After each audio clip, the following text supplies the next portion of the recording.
DeFi's difficult governance decisions lie ahead. Decentralization was proven to be DeFi's saving grace this year. Shouldn't protocol governance also be as decentralized as possible? Financial institutions are starting to realize they should have been embracing decentralized finance, DeFi, all along. By the end of 2023, the largest DeFi ecosystems will be the most demonstrably decentralized ones.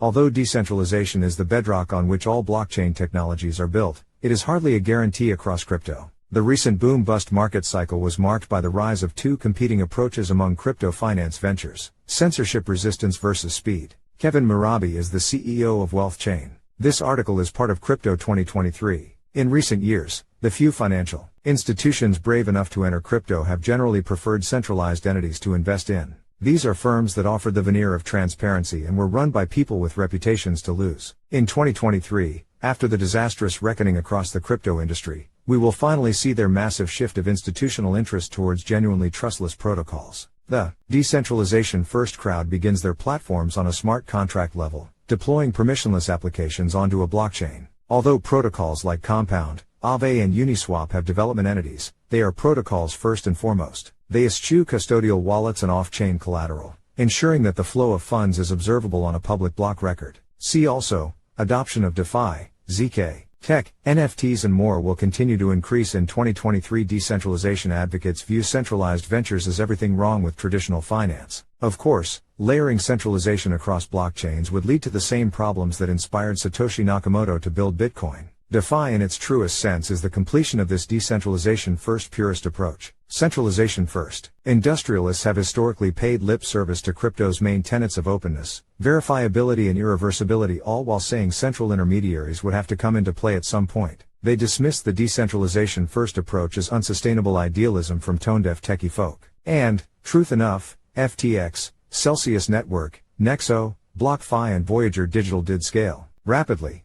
But greater speed and more feature capability comes with risks. The events of 2022 demonstrated that centralization-first approaches to crypto finance present the greater risk. Indeed, the unmonitored control of off-chain capital by FTX and Celsius enabled the misdeeds and bad trades that led to their catastrophic collapse. Meanwhile, the transparency and security of the decentralization-first set, including Aave, Compound, Sushi and DEDX, have left those DeFi platforms virtually unscathed. In fact, Uniswap recently surpassed Coinbase in trading volume for the first time to become the world's second largest exchange. Critics will point to historical DeFi hacks as evidence that DeFi is not as secure as decentralization-first purists would describe. However, those exploits are not indicative of the whole. Rather, many exploits this year were due to the rush of untested platforms released into the wild, and security auditors being overwhelmed by demand that outpaced their ability to maintain quality. When built, reviewed and governed properly, DeFi platforms can be as secure as the blockchains on which they were deployed.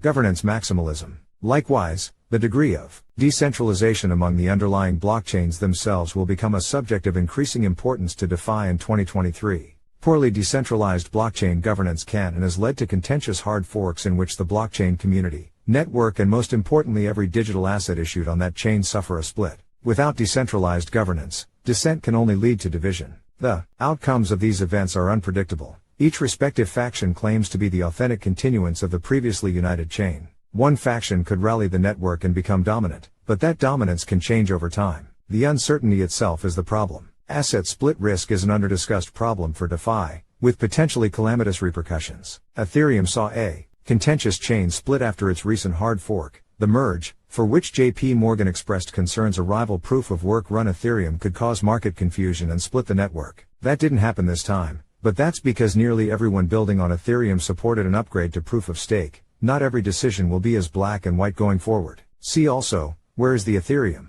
virtual machine headed in 2023? Hint, beyond Ethereum, imagine if Tether's USDT reserves suddenly had to collateralize assets for not just one set of tokens on Ethereum but two after a contentious chain split. For financial institutions evaluating the prospect of tokenizing trillions of dollars in capital and quadrillions of dollars in derivatives, even a low prospect for asset splitting becomes untenable. So, how will financial institutions embrace DeFi while minimizing asset split risk? The simple solution is through diversification to many different DeFi ecosystems. The future is multi-chain, after all. An additional safeguard is to engage with DeFi ecosystems on blockchains that are the least likely to suffer asset splits, that is, blockchains with the most decentralized forms of governance. How can blockchain protocol governance be decentralized? Blockchains such as Algorand enable validators to vote on upgrade proposals. Tezos, a network I have a stake in seeing succeed, put as many governance decisions on chain. Thus far, Tezos has had 12 successful upgrades since its 2018 launch, with all contentions resolved on chain. As financial institutions increasingly engage DeFi over the course of 2023, the scope of standards for decentralization will extend to governance at all levels. It would behoove DeFi platforms and the blockchain communities on which they are built to take heed.